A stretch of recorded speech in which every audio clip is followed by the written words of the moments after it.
Turnpike Tonight is broadcasted from Los Angeles, California, in high-fidelity monotechnic sound. Well, howdy, folks, and welcome to a very special first episode of the new show. It is Turnpike Tonight. Howdy, I am Turnpike, and I am your host. Now, before we get into this episode, I need to talk a little bit about the schedule of this show, the format of the show, what we talk about on the show, the spin-offs, all that fun stuff. So this is the main Turnpike Tonight. This is the flagship show. There will also be a interview show that I do that is called Turnpike Live and in Color. The first episode of that has already been recorded. It should be out the same time you are hearing this, or a day before, day after. That episode was with Mr. Eric Estep. Yes, that's right, Eric Estep, the legend himself, was the first guest on Turnpike Live and in Color, so be sure to check that out. There will also be some other things that come out of this channel. There will be a segment in the show later called Gutterball. Sometimes those segments will be posted as their own segment, and that's going to be something that changes throughout time, depending on what's popular. There's also Everybody's Talking. That will be a Q&A segment if we ever get to that. If we can build an audience well enough where we have a listening base that wants to submit Q&A questions every week, that will be where that would happen. So as it stands right now, the first two episodes coming out, this episode of the flagship show, once again, Turnpike Tonight, and Live and in Color with Eric Estep. So those two episodes should be out. This show should be out on preferably a weekly basis. Of course, some things come up, life happens, so that is subject to change, but shooting for once a week right now. We'll determine what date and time, but as it stands right now, once per week. So that is the format. That is the show, as it were. Any updates will be posted here.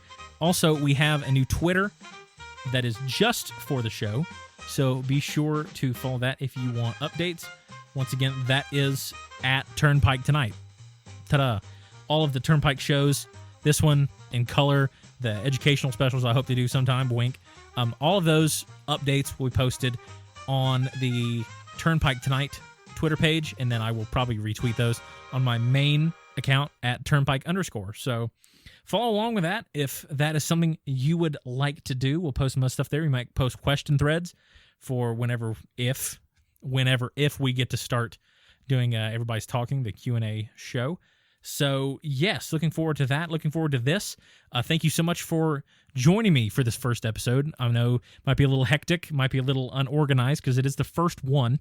Hopefully going through this, we will build a solid foundation that you will know a little bit more what to expect, because I will know a little bit more what to expect building on the show. So that is the intro. That's the disclaimer I need to get out of the way. And now let's get into some actual show. So today is August 16th. This is being recorded. It's probably going to come out at a later date, much later date, probably sometime next week, because we've got 2 episodes going up, 2 episodes. And the hot topic right now, as I'm recording this, is still coming off of the Austin Dillon incident at Richmond this weekend. Now, I know you guys all know Austin Dillon, best car all night, drives to the lead, passes the leaders. Great car, fastest car on track. Ends up with a caution, Stenhoused, and there was a caution. First for-cause caution all night with just a couple to go. Ends up having NASCAR overtime. Joey Logano gets out to a blinding start, takes the lead, takes the white flag, going into turn 3 of the last lap. Austin Dillon sends it in, punts Logano out of the way, gets underneath him. Denny Hamlin slides underneath both of them. Austin Dillon hooks Denny Hamlin into the wall. Bada bing, bada boom. Austin Dillon crosses the line first, thus seemingly earning him a win and into the playoffs. Now, what made me upset, not only was the blatantly disrespectful driving, wasn't any of that stuff. The worst case scenario in this is that Austin Dillon makes it into the playoffs. A 32nd place car coming into this. What are we doing, folks? What are we doing where one of the worst cars all year can somehow manage to get it right And Austin Dillon's done this a couple times. I think a couple years ago to Daytona with the big wreck with the rain in turn 1. Austin Dillon won that race. He still had to punt somebody to do it. I don't remember if it was Austin Cindric, somebody. I think it was Cindric. I don't remember, but he had to straight punt him out of the way and wreck him to get that win too. So we kind of see a slight pattern emerging. But he wins this race, seemingly locks himself into the playoffs because that's what happens. In NASCAR with this playoff format, hey, you win a race, hey, you're in the playoffs. Ta-da. We even got rid of the top 30 rule. I think we got rid of that for Chase Elliott, which is a whole nother story of just bias rule-making decisions, which is crazy. But of this whole situation, him getting locked into the playoffs by a fluke win at Richmond is what really hurts. And there's a large kind of divide between the old school fans that are kind of, in some ways, it's old school. It's very mishmash here. There's not a set.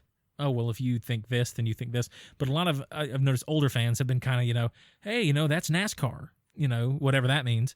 Hey, that's NASCAR. That's just what it is. You wreck people, you junk millions of dollars worth of cars on the last lap, because why not?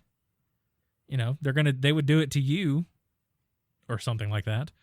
I don't know. I don't entirely understand that mindset, that argument. But from my mindset, I see it as this is supposed to be a professional sporting league.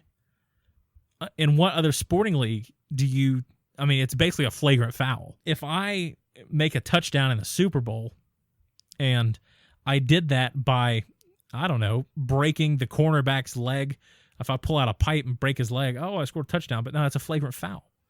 That it's insane to me. But the bigger issue I see here is not the move. It's not the punting Joey. It's not the hooking Denny Hamlin. It's why. Because with modern NASCAR, it solely exists to you have to win. A team like Austin Dillon, he really had to win, being pretty much mathematically eliminated, if not already. So you create this culture where winning above all else, it's all that matters. And for some reason, do wins feel cheaper now? Personally, I think it's kind of weird that in a system that has winning above all else, to me, I don't feel like they matter that much anymore. Maybe that's just me, but it's just wins like this, wins for people like at Nashville when we had so many cautions. It just doesn't feel like it has purpose to it. It feels like an empty cup. It doesn't feel like a trophy that you've earned. It's just an empty cup. If I want to race like that, like Austin Dillon did at Daytona, where there's only 5 cars still going, I'm the only car that doesn't have major damage on it, basically, and I still had to wreck somebody to do it.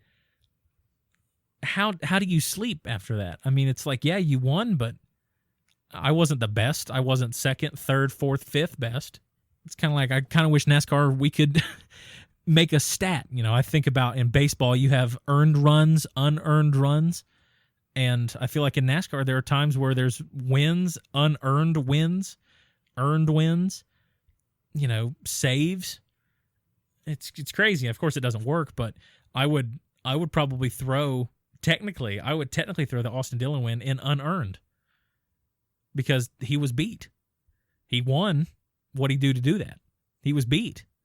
Some other wins, like you got a guy at a road course, goes out and wins leads almost every lap. Goes out there, that's earned. That's an earned win. Fastest car all day, lead every lap. Earned win. Dominant car, maybe not lead every lap. Of course not lead every lap. That's basically impossible. Do all this stuff, win clean, earned win. I just don't know where the line is. I don't know where the line is, but Austin Dillon found out where the line is because they have stripped his playoff eligibility. Now, my first question was, what is so bad that we have decided that you aren't ineligible for a championship, but you can keep the win and the trophy and everything else? What's the deal with that? I don't get it. I don't get it. But that's why there's people much smarter than me, allegedly, that make a lot more money than me, confirmed, making these decisions, not some guy yelling into a microphone. Yeah. Joey Logano also walked away with the penalty, and I would almost say that his is worse, but also not at the same time. Joey Logano was fined, I think, $50,000 for basically endangering the safety of people on pit road. My thing is, Joey, you idiot, why did you do that? And I turn to the people in pit road and say, you idiots, why were you out there? This is a hot racetrack. You know, I've hot passed before. I've been down there, not for, you know, actual race scenario like that, but I've been on grids, I've been on all that kind of stuff, and there are people there that you can immediately tell are professionals. They know what they're doing. And then you can immediately tell a group of people that's like, oh yeah, that's Joe Schmo that got a hot pass because he knows somebody that knows somebody that knows somebody, and he is, you know, he's got a box of diecasts, like 30 of them to sign. You know, he's gonna have one driver sign 15 cars. You know, gonna take pictures with the Monster Energy girls. You know, and you can just tell that some people don't need to be there because they have no idea of the risk, the danger that they're in at all times. I mean, it's a dangerous place to be. So there's certain times where you just can't be out there. And I understand that the people out there were Austin Dillon's crew, family, all that stuff. But you got like a woman holding a baby. You've got Johnny Morris, the owner of Bass Pro Shops, was out there. It's just dangerous. I think it was stupid on everybody involved, and that made me scratch my head and say, what the heck are we doing, guys? What the heck are we doing? Now, Kyle Larson has also stirred up a little controversy, a little bit less serious than the last two, but Kyle Larson has scraped up some controversy talking about him being better than Max Verstappen, which is a loaded question because, I mean, it's kind of like comparing apples and oranges. They're both fruits. Yeah, that's a terrible phrase, but they're similar in a way, but they're also worlds different. Similar but different. And we've seen this before with NASCAR elitists, Formula elitists. I'm somewhere in between the two. You know, just make baseless claims. And I wouldn't say Kyle Larson's claims are baseless, though. I just don't think he's correct. He's as correct as he thinks he is. So let's see what Kyle had to say. Kyle had to say, I know in my mind that I am better than him as an all-around driver. There's no way Verstappen can get into a sprint car and win the Knoxville Nationals. There's no way he can go win the Chili Bowl. There's no way he can go win a Cup race at Bristol.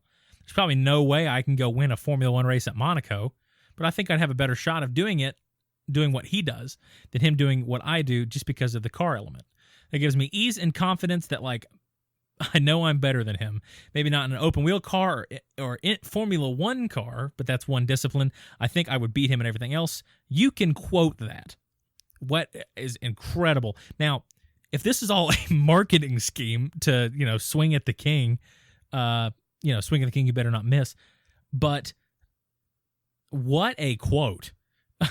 What a quote by Kyle Larson. And I got to tell you, I don't like it. I don't like it at all. So, first off, you go in and say, there's no way Verstappen can get into a sprint car, win the Knoxville Nationals. Yeah, it's because it's not what he races. There's no way he can get into the Chili Bowl, win the Chili Bowl. Yeah, it's not what he races. There's no way he can go win a Cup race at Bristol. Yeah, it's not what he races. There's probably no way I can go win a Formula One race at Monaco. Correct. What are we doing here? What are we doing? It's like we're judging fish by their ability to climb trees. Of course he can't. You can't either.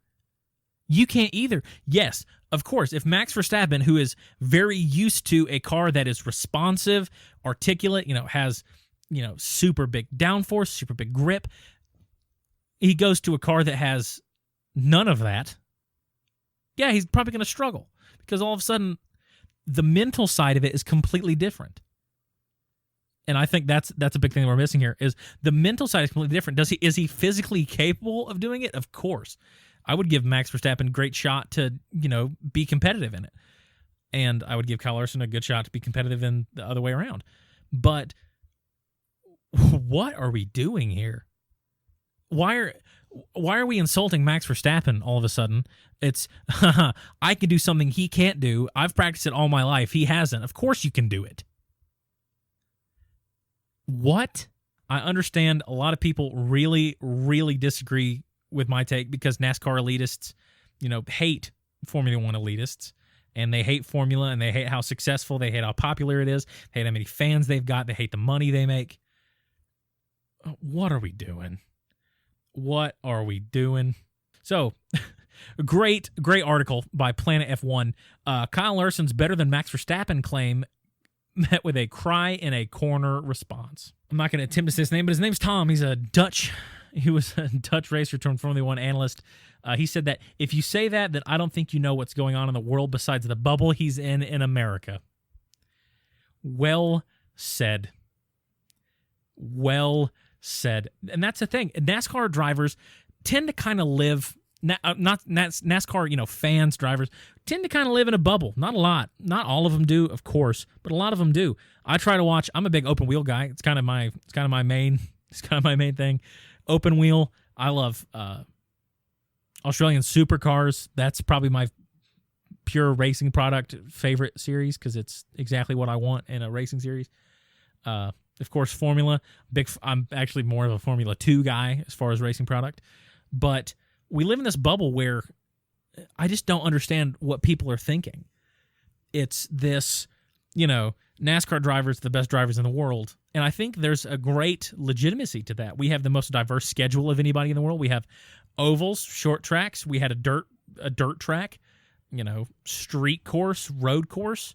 The amount of tracks is pretty unparalleled.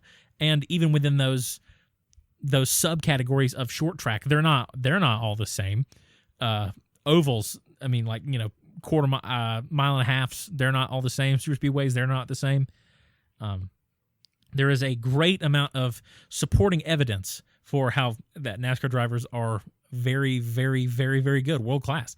But I think that we're not giving anyone else credit. There's not credit given because they don't race in NASCAR. So why would a NASCAR fan care? They don't. Now, people that do wider motorsports, they care. But it's just very tribalistic, very us versus them. All of the anti-NASCAR fan sentiment towards Formula One's rise in the United States. Very weird. So there is the best thing about the whole thing was reading the comments under various different things discussing this quote. So this is RBR Daily, a account that I follow and interact with quite a bit. Let's go through some comments from Twitter. So let's see. We're about to see incredible levels of ignorance, both pro-Larson and anti-Larson. Both sides. Mega ignorant. You can tell that nobody has ever given the other guy a chance. So let's see. On Mehmet at GwiftWT on Twitter. Haha, don't make us laugh, pal. Verstappen is a GOAT level driver, yet you drive around a car around oval tracks. Falkland D, a American, to prove it's American, they only retweet political things. Hashtag America First, just a gamer that gives a darn about the USA. Falkland said, LMAO, he's not even better than Logan Sargent. That's crazy. That's crazy. Let's see. Gibran, P51 DNA. Larson is a extraordinary driver. Asphalt, dirt, you can name it, he can run it. But give Max the same opportunities and time Larson has dedicated to other cars, then compare. Yeah, at F1 LZE, all these F1 stan accounts are crazy. Big talk for someone who's never turned right in his racing career. Not true. Rattlesnake Tex, friend of mine, quoting a beautiful Scooby-Doo gif, searching for the lie. Can't find it. No offense, Rattlesnake, but you seem like the guy that didn't even need to know anything about the other side of the argument. He's going to take NASCAR every time. Another pal who thinks he's better than Max. Sure. That doesn't prove he is better, but proves he is stupid to think like that. Who is Kyle? ? That's a big one. People have no idea. I mean, people don't know who Kyle Larson is. Max is a international superstar everywhere. Kyle Larson is not. So it's punching up. He has the right to say that. He's not talking down upon, some little guy. He's talking about the biggest fish in the biggest pond. So that's why he kind of gets away with it. I agree. Max wouldn't last on a dirt track. His first complaint would be his driver's suit getting dirty. Wow. Okay. The overwhelming support seems to be everyone asking who the heck is Kyle Larson. So that is incredible. So, yes, great for Kyle Larson. You made some good headlines, got your name out there. Maybe not in the way that you wanted, but you did. So in other bad news, Kurt Busch has recently been arrested for driving while impaired in old Iredell County, doing 63 and a 45. An officer said he had red, glassy eyes. He could smell alcohol. Kurt Busch has since said that I'm very disappointed in myself, and I apologize to my family, my racing family, and my fans. I will continue to work with the authorities to rectify the situation and work with the county to make it a safer place in the future. Safer from people that were doing what you were doing. Kurt, come on, man. I love you, Kurt. Get it fixed. Very sorry. To finish up the NASCAR news in a little bit of a light note, Allmendinger is back in the Cup Series. And what else is there to say? He didn't... What? Do we magically expect him to go out and win 5 races? He's going to be the same Allmendinger he was 2 years ago. Probably not even that. Man's getting old. Leave him alone. Quit bouncing between series. Did fine in Cup. I think he's got 3 Cup Series wins.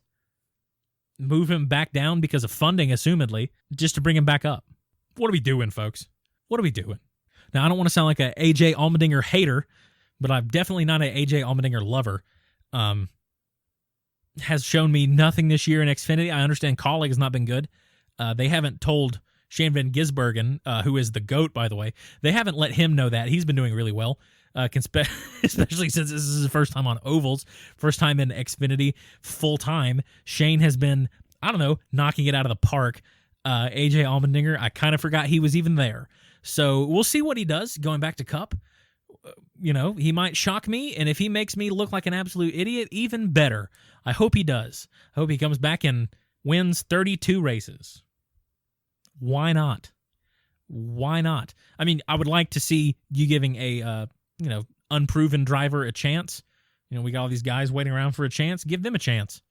But nope, we're just going to keep bouncing around the same kind of mid-level drivers. And, oh well. Whatever you say. It's y'all's choice.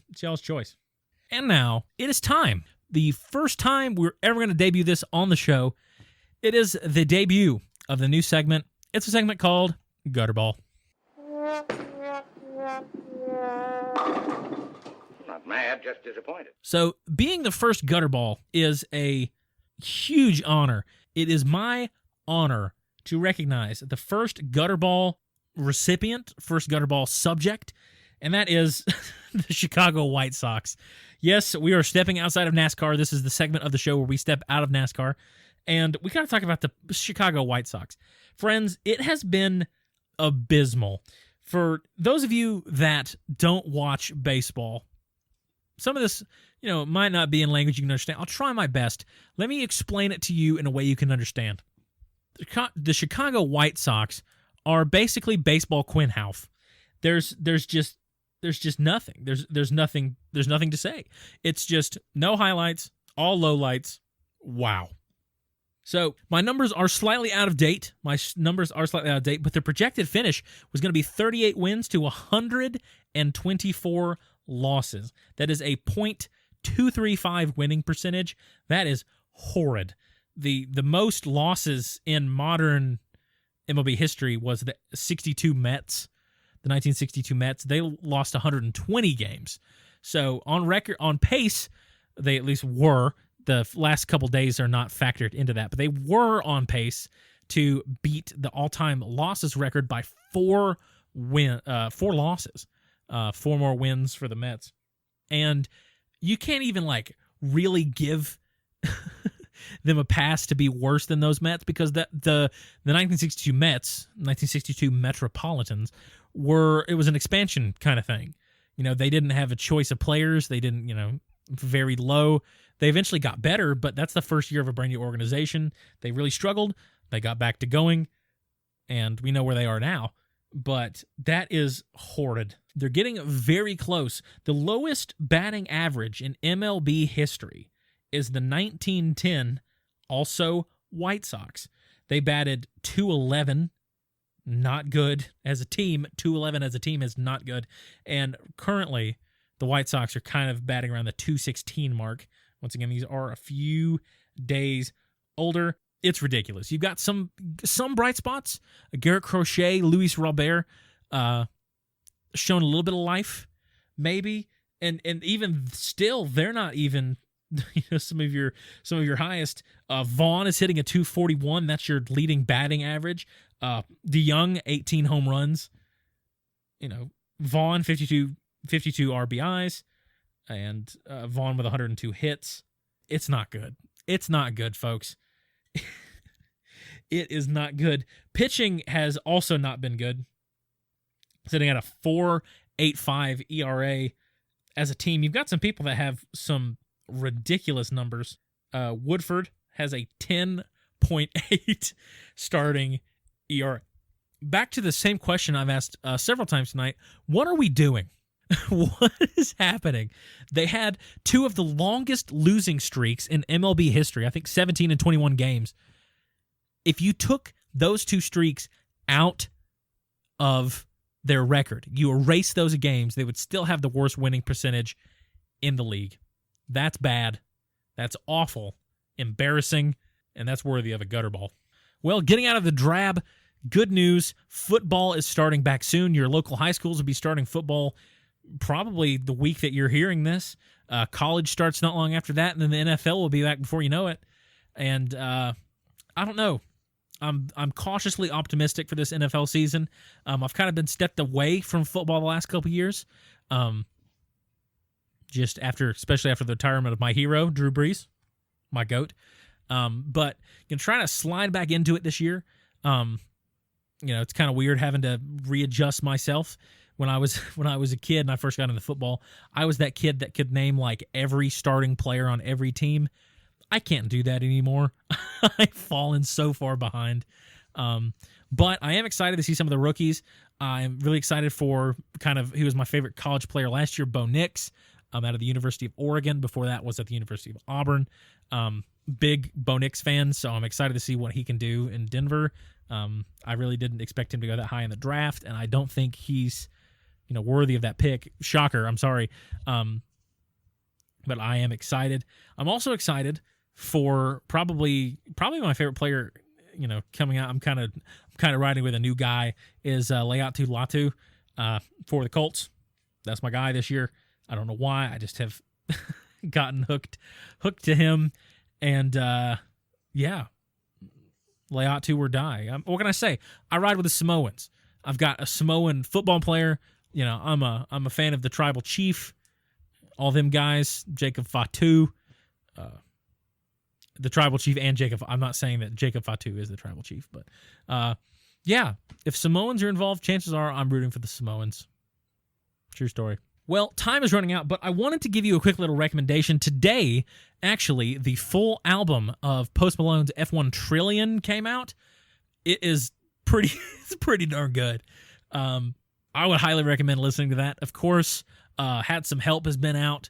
Guy for That featuring Luke Combs. It's been out for a little while. Love that song. That song is awesome. But the best song on the record is a song called Mexico, Mexico.